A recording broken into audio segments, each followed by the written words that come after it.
Iran ने भारत के ships के ऊपर हुए हमले को लेकर अपनी तरफ से क्या सफाई पेश की है, साल 2025-26 में भारत को कितने बिलियन डॉलर्स का व्यापार घाटा हुआ और रशिया के साथ जो भारत का डिफेंस एग्रीमेंट हुआ है उसके बारे में कौन सी इनसाइडर इन्फॉर्मेशन आ रही है जिसके ऊपर कोई बात ही नहीं कर रहा है। इसके अलावा भी काफी सारी इंपॉर्टेंट अपडेट्स आ रही हैं जो आपको मेन स्ट्रीम के न्यूज चैनल्स के ऊपर एक साथ देखने को नहीं मिलेंगी, इसलिए वीडियो को एंड तक देखिएगा।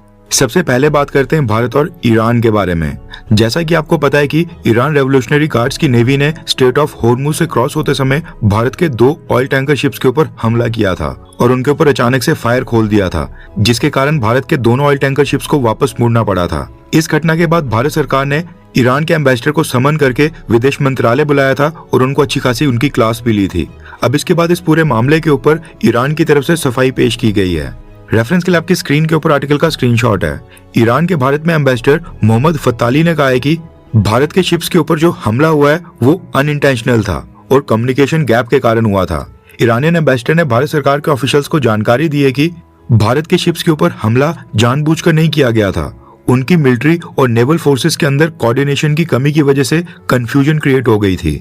टॉप लेवल के ऊपर बैठे ऑफिशियल्स द्वारा भारत के शिप्स को स्ट्रेट ऑफ हॉर्मुज क्रॉस करने की परमिशन तो दे दी गई थी, लेकिन ग्राउंड के ऊपर डिप्लॉयड नेवल फोर्सेस तक टाइम से ये मैसेज सही इन्फॉर्मेशन नहीं पहुंच पाई थी। ग्राउंड के ऊपर जो ब्लॉकेड एंश्योर करने के लिए ईरानियन रेवोल्यूशनरी गार्ड्स की जो बोट्स स्ट्रेट ऑफ हॉर्मुज के अंदर डिप्लॉयड थी, उन तक समय के ऊपर मैसेज नहीं पहुंच पाया था कि भारत के ये 2 शिप्स आने वाले हैं और इनको फ्री पासेज दी जानी चाहिए, जिसकी वजह से उन्होंने भारत के दोनों शिप्स को सस्पिशियस और अनऑथोराइज्ड समझकर उनके ऊपर फायर खोल दिया था। ये कहना है ईरानियन एम्बेसडर का, यानी कि ईरान यहाँ पर इनडायरेक्टली सही लेकिन अपनी गलती को मान रहा है कि उनके लेवल के ऊपर चूक हुई है, या फिर इसको ऐसे भी देखा जा सकता है कि ईरानियन एम्बेसडर डैमेज कंट्रोल करने की कोशिश कर रहे हैं, क्योंकि इस घटना के कारण न सिर्फ भारत सरकार ईरान से नाराज हुई है बल्कि भारत के लोग जो ईरान को सपोर्ट भी कर रहे थे वो भी इस हमले के बाद ईरान से काफी नाराज हो गए हैं। वैसे भारत में भी कई सारे लोग हैं जो आज की डेट में ईरान को सपोर्ट करते हैं। ऐसा नहीं है कि वन साइडेड सब के सब अमेरिका और इसराइल के साथ हैं। आप कौन सी कैटेगरी के हैं? क्या आप अमेरिका और इसराइल को सपोर्ट करते हैं या फिर ईरान को सपोर्ट करते हैं? नीचे कमेंट करके अपनी राय बताएं। नेक्स्ट अपडेट आ रही है भारत और सऊदी अरेबिया को लेकर।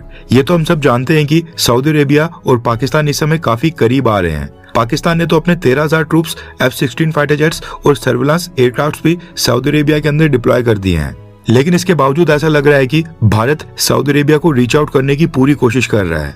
न्यूज निकल कर आ रही है कि भारत के जेम्स बॉन्ड हमारे national security adviser Ajit Doval sir अचानक से सऊदी अरेबिया की विजिट के ऊपर भेजे गए हैं। ये विजिट अचानक से निकल कर आ रही है और इसकी कोई प्लानिंग भी नहीं थी। न्यूज आ रही है कि Ajit Doval sir Saudi Arabia की लीडरशिप के साथ मुलाकात करके भारत के इंटरेस्ट को सिक्योर करने के लिए गए हैं। एंड ये विजिट काफी इंपॉर्टेंट मानी जा रही है क्योंकि सऊदी अरेबिया पाकिस्तान की तरफ बहुत ही ज्यादा झुकाव दिखाने लगा है। अब इस पूरे रीजनल शिफ्ट के अंदर भारत के टाइज कमजोर न हो जाएं, इसी के चलते भारत बैलेंसिंग एक्ट के तहत ये सारी कार्रवाई कर रहा है। इसके साथ ही इस विजिट को ईरान वॉर के साथ भी रिलेट करके देखा जा रहा है। इसके साथ ही न्यूज निकल कर आ रही है कि भारत के chief of defence staff CDS general Anil Chauhan sir 3 दिन की ब्रिटेन यात्रा के ऊपर गए हैं। उसके साथ ही भारत के डिफेंस मिनिस्टर हमारे रक्षा मंत्री राजनाथ सिंह जी भी कल जर्मनी के दौरे के ऊपर जा रहे हैं और आज साउथ कोरिया के प्रेसिडेंट ली जे म्योंग ने भी अपनी भारत यात्रा को स्टार्ट कर दिया है। वीडियो रिकॉर्ड करते समय तक दोनों लीडर्स ने आपस में अभी तक कोई भी डील साइन नहीं की है। जैसे इसके ऊपर कोई अपडेट आएगी तो हम आपको इन्फॉर्म कर देंगे। नेक्स्ट अपडेट आ रही है भारत के एक्सपोर्ट्स और इंपोर्ट्स को लेकर, यानी कि जो सामान भारत दुनिया के बाकी देशों को बेचता है और जो दूसरे देशों से हम खरीदते हैं उसके डेटा को लेकर, जो कि भारत सरकार ने कंपाइल करके रिलीज कर दिया है। अब क्योंकि इस समय ईरान वॉर के कारण काफी बड़ी डेवलपमेंट्स हो रही हैं, इसलिए उस डेटा को इस समय कोई भी चैनल डिस्कस नहीं कर रहा है, लेकिन ये डेटा भी अपने आप में काफी इंपॉर्टेंट है। रेफरेंस के लिए आपकी स्क्रीन के ऊपर आर्टिकल का स्क्रीनशॉट है। न्यूज निकल कर आ रही है कि पिछले साल 2025-26 में, यानी कि जो फाइनेंशियल ईयर अभी हाल ही में 31 मार्च को खत्म हुआ है, उसमें भारत ने 860 बिलियन डॉलर्स के टोटल एक्सपोर्ट किए हैं। 860 बिलियन डॉलर्स का सामान भारत ने दूसरे देशों को बेचा है। वहीं पर पिछले साल 2024-25 में भारत ने मात्र 825 बिलियन डॉलर्स के एक्सपोर्ट किए थे। इसका मतलब है कि भारत के एक्सपोर्ट्स एक साल में 35 बिलियन डॉलर्स तक बढ़ गए हैं। परसेंटेज की टर्म्स में देखें तो भारत के एक्सपोर्ट्स 4.22% तक बढ़े हैं, जो कि देश के GDP ग्रोथ रेट से भी कम ग्रोथ है। इसलिए एक्सपोर्ट्स को बढ़ाने के ऊपर हमें और भी काम करना होगा। अब बात करते हैं इंपोर्ट्स की, यानी कि जो सामान हम दूसरे देशों से खरीदते हैं, खरीद कर जिसको भारत के अंदर लाते हैं। न्यूज निकल कर आ रही है कि साल 2025 फाइनेंशियल ईयर में भारत ने करीब 979 बिलियन डॉलर की इंपोर्ट किए हैं। यानी एक्सपोर्ट केवल $860 बिलियन हैं, लेकिन इंपोर्ट उससे और भी ऊपर $979 बिलियन तक है। अब ये सीधा सीधा $119 बिलियन का व्यापार घाटा निकल कर आ रहा है। भारत की सरकार लगातार कोशिश कर रही है कि किसी भी तरह इंपोर्ट्स कम हो जाएं, लेकिन इंपोर्ट्स और भी तेजी से बढ़ रहे हैं। जैसा कि हमने आपको बताया कि हाल ही में खत्म हुए साल 2025-26 फाइनेंशियल ईयर में भारत ने $979 बिलियन का सामान दूसरी कंट्री से परचेज किया है। इसको अगर हम उससे पिछले साल 2024-25 के साथ कंपेयर करके तुलना करें तो 2024-25 में भारत ने $919 बिलियन के इम्पोर्ट किए थे। कहां पर $919 बिलियन की इंपोर्ट, उनमें कमी लानी थी और ये उल्टा 919 से बढ़कर $979 बिलियन तक पहुंच गए हैं। अगर ऐसा ही रहा तो अगले साल भारत के इंपोर्ट्स $1 ट्रिलियन को भी क्रॉस कर जाएंगे। परसेंटेज की टर्म्स में देखें तो भारत के इंपोर्ट्स तकरीबन 6.5% से ग्रो हुए हैं, यानी कि जितनी भारत की जीडीपी ग्रो कर रही है तकरीबन उसके बराबर भारत के इंपोर्ट्स भी ग्रो कर रहे हैं। अब ये कहना गलत नहीं होगा कि जितनी तेजी से हमारे एक्सपोर्ट्स बढ़ रहे हैं उसको देखकर लग रहा है कि जो भारत की सरकार ने साल 2030 से पहले भारत को एक्सपोर्ट बेस्ड और मैन्युफैक्चरिंग बेस्ड इकोनॉमी बनाने का सपना दिखाया है वो पूरा नहीं होने वाला है। अभी जो भारत के लगातार इंपोर्ट्स बढ़ रहे हैं और एक्सपोर्ट्स कम स्पीड से बढ़ रहे हैं, इसकी वजह से जो एक्सपोर्ट्स और इंपोर्ट्स के बीच का जो अंतर है ये काफी बढ़ते जा रहा है, जिसको व्यापार घाटा कहा जाता है। ये जो टोटल सामान बेचने और खरीदने में इम्बैलेंस था, इसकी वजह से भारत को साल 2024-25 में $94 बिलियन का व्यापार घाटा हुआ था, जो कि इस साल बढ़कर अब $119 बिलियन तक पहुंच गया है। अभी जो इस साल व्यापार घाटा बढ़ा है, इसके पीछे दो कारण बताए जा रहे हैं। एक तो डोनाल्ड ट्रंप के टैरिफ्स के कारण भारत के अमेरिका को होने वाले 50% सामान के एक्सपोर्ट्स प्रभावित हो गए थे, जिसकी वजह से एक्सपोर्ट्स थोड़े से कम हो गए हैं, यानी जो थोड़े से एक्सपोर्ट्स बढ़ने थे उतनी रफ्तार से नहीं बढ़ पाए। इसके अलावा जो बाकी की कसर थी वो ईरान ने पूरी कर दी, यानी कि जो ये ईरान वॉर था इसके कारण और भी व्यापार घाटा हो गया। क्रूड ऑयल और नेचुरल गैस की कीमतें इंटरनेशनल मार्केट में डबल से भी ज्यादा हो गई एंड इस ईरान वॉर के कारण जो हमने क्रूड ऑयल और नेचुरल गैस के लिए कम पैसे पे करने थे वो हमको डबल से भी ज्यादा करने पड़े और इस कारण से भी हमारे इंपोर्ट्स बढ़ गए हैं। कहने का मतलब है कि इस ईरान वॉर के कारण भी भारत को कई बिलियन डॉलर्स का नुकसान हुआ है। नेक्स्ट अपडेट आ रही है ओमान और भारत को लेकर।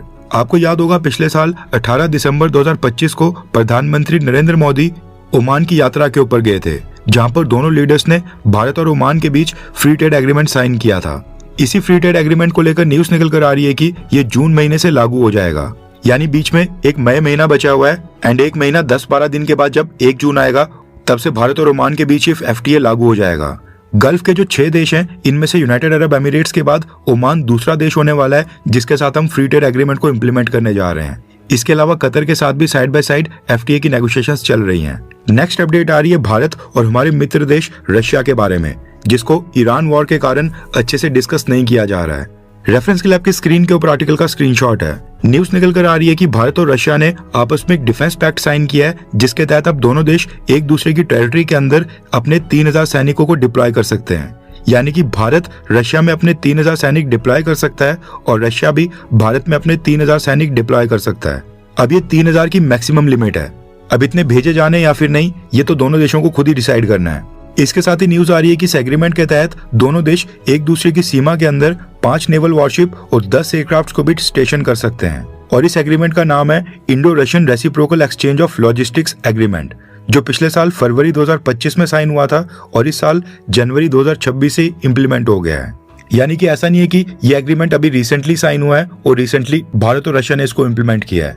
इम्प्लीमेंट ये जनवरी 2026 यानी कि 2-3 महीने पहले ही हो गया था और अगर साइन करने की बात करें तो पिछले साल फरवरी 2025 में ये साइन हुआ है। अभी एग्रीमेंट 5 साल का है और हर 5 साल के बाद इसको रिन्यू करके और भी आगे एक्सटेंड करने का प्रावधान किया गया है। यानी कि 5 साल के बाद इस एग्रीमेंट को दोबारा से रिन्यू करना या फिर नहीं, इसके ऊपर सरकार दोबारा से सोच विचार कर सकती है और ऐसा नहीं कि ये चीज परमानेंटली हो गई है। अब यहाँ पर आपके मन में सवाल आ रहा होगा कि क्या भारत रशिया को अपने देश में मिलिट्री बेस बनाने के लिए जगह दे रहा है? तो इसका सीधा सा जवाब है नहीं। रिपोर्ट्स के अकॉर्डिंग ये जो ट्रूप स्टेशन किए जाएंगे इसके लिए कोई नया बेस या फिर नई जगह प्रोवाइड नहीं की जाएगी। कोई एक बेस डिसाइड किया जाएगा जिसको म्यूचुअल बेस की कैटेगरी में डालकर वहीं पर ये 3000 ट्रूप्स डिप्लॉय किए जाएंगे। यानी कि रशिया के जो 3000 ट्रूप्स की संख्या है, अगर ये भारत में डिप्लॉय होने के लिए आते हैं तो ये भारत में आकर यहाँ पर भारतीय सेना के किसी बेस के ऊपर स्टेशन किए जाएंगे जहाँ पर इंडियन आर्मी के ट्रूप्स भी होंगे और उस बेस को म्यूचुअल बेस की कैटेगरी में डाला जाएगा।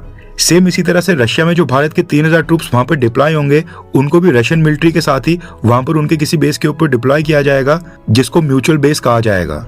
रिपोर्ट्स के अकॉर्डिंग ये ट्रूप्स एक दूसरे देश में इसलिए स्टेशन किए जा रहे हैं ताकि ये जॉइंट एक्सरसाइजेस, ट्रेनिंग और ह्यूमैनिटेरियन मिशंस में हिस्सा लेने के लिए पहले से रेडी रहें। ऐसा नहीं है कि पहले कभी रशियन ट्रूप्स भारत नहीं आते थे, लेकिन अब तक क्या होता था कि जब भी हमारे सैनिक रशिया जाते थे या रशियन ट्रूप्स भारत आते थे तो हर बार पेपर वर्क फॉलो करना पड़ता था और सरकार, ब्यूरोक्रेसी और मिलिट्री के लेवल के ऊपर क्लियरेंसेस लेने में महीनों लग जाते थे। लेकिन अभी एग्रीमेंट साइन होने के बाद हर बार पेपर वर्क या फिर परमिशन लेने की नीड नहीं होगी। अब आपके मन में सवाल जरूर आएगा कि क्या भारत ने पहले भी ऐसा एग्रीमेंट किसी और कंट्री के साथ साइन किया है? तो इसका जवाब है हाँ। भारत ने इस तरह के लॉजिस्टिक्स डिफेंस पैक्ट साइन किए हैं अमेरिका, ऑस्ट्रेलिया, जापान और कई सारे देशों के साथ। लेकिन रशिया वाला ये डिफेंस पैक्ट इसलिए खास है क्योंकि रशिया वाले एग्रीमेंट के अंदर लॉजिस्टिक्स के साथ साथ ट्रूप्स डिप्लॉयमेंट का भी प्रावधान किया गया है, वो भी 3000 तक, जो कि कोई छोटी मोटी संख्या नहीं है। ऐसा भारत ने अभी तक और किसी भी देश के साथ एग्रीमेंट के अंदर, यानी जो बाकी देशों के साथ लॉजिस्टिक्स एग्रीमेंट साइन किए गए हैं उनके अंदर इतनी बड़ी संख्या में ट्रूप्स डिप्लॉयमेंट का प्रावधान नहीं किया है। इसलिए रशिया के साथ ये जो लॉजिस्टिक्स एग्रीमेंट साइन किया गया है ये सबसे खास माना जा रहा है। वैसे जिस लेवल की रशिया और भारत के बीच में दोस्ती है तो एग्रीमेंट सबसे खास होना चाहिए। लेकिन आपका क्या मानना है कि ये जो 3000 सैनिक डिप्लॉय करने वाला एग्रीमेंट है, क्या आप इसको सपोर्ट करते हैं? हाँ या फिर ना? नीचे कमेंट करके अपनी राय जरूर बताएं। यहाँ तक अगर आपने हमारी वीडियो देख ली है तो इसका मतलब है कि आपको हमारी ये वीडियो काफी अच्छी लगी होगी। भारत की फॉरेन पॉलिसी, हमारी अर्थव्यवस्था और डिफेंस से संबंधित काफी सारी इंपॉर्टेंट न्यूज होती हैं जो बाकी चैनल्स कवर नहीं कर रहे हैं या फिर बाकी चैनल्स मिस कर देते हैं। हम वो सारी इंपॉर्टेंट न्यूज कवर करने की कोशिश करते हैं। प्रॉब्लम ये है कि अब हम चीजों को थोड़ा और प्रोफेशनल लेवल के ऊपर लेना चाहते हैं, टीम को बड़ा करके चैनल के ऊपर अपग्रेड्स करना चाहते हैं ताकि और भी बेटर और प्रोफेशनल वीडियोस आपके लिए हम लाते रहें। हम चाहते हैं कि बेटर रिसर्च करके ग्लोबल थिंक टैंक्स की रिपोर्ट्स, इंटरनेशनल पॉलिसी पेपर्स और ग्लोबल लेवल के ऊपर भारत के लिए कौन सी चुनौतियां आ रही हैं उसको डिटेल में स्टडी करके आप तक और बेटर तरीके से पहुंचाया जाए। इसके लिए हमें रिसर्च, एडिटिंग और कंटेंट क्वालिटी को इम्प्रूव करना होगा और उसके लिए टीम भी एक्सपैंड करनी होगी। ऑनेस्टी के साथ मैं आपको बताना चाहता हूँ कि हमारे पास इस चैनल को नेक्स्ट लेवल के ऊपर लेने के लिए जुनून और जज्बा ये दोनों ही हैं। एक दिशा भी है जिसकी तरफ हम आगे बढ़ना चाहते हैं, लेकिन फंड्स की कमी आ रही है। हमें बस आपके सपोर्ट की जरूरत है जो आप हमारे चैनल का मेंबर बनकर हमें दिखा सकते हैं। हमने इंडियन अफेयर्स चैनल के ऊपर मेंबरशिप स्टार्ट कर दी है और मेंबरशिप को ज्वाइन करने का लिंक वीडियो के डिस्क्रिप्शन में दे दिया गया है, जहां से आप बहुत ही आसानी से चैनल को ज्वाइन कर सकते हैं। एंड ऐसा नहीं है कि आपको चैनल मेंबर बनने का कोई भी बेनिफिट नहीं होगा। चैनल मेंबर्स के लिए, यानी कि जो भी लोग ज्वाइन करते हैं, हम उनके लिए हर हफ्ते 3 से 4 स्पेशल मेंबर्स ओनली वीडियोस लाते रहेंगे, जिसमें हम global think tanks, international experts और डिटेल जियोपॉलिटिकल एनालिसिस को शेयर करेंगे, जो अक्सर इंटरनेशनल रिपोर्ट्स, रिसर्च पेपर्स और एक्सपर्ट डिस्कशंस पे मिलते हैं। लेकिन जो हमारी नॉर्मल वीडियोस होती है उनमें उसको डिटेल में कवर करना काफी मुश्किल हो जाता है। बाकी जो नॉर्मल वीडियोस हमारे चैनल के ऊपर अभी आ रही हैं वो सब व्यूवर्स के लिए आती रहेंगी, लेकिन जो लोग चैनल को ज्वाइन करते हैं उनके लिए स्पेशल कंटेंट आएगा। आई होप आप लोग मेंबरशिप को ज्वाइन करके हमें सपोर्ट करेंगे ताकि हम आपस में एक साथ मिलकर इस चैनल को नेक्स्ट लेवल के ऊपर ले जाएं। ज्वाइन करने का लिंक डिस्क्रिप्शन में है। जय हिंद, वंदे मातरम।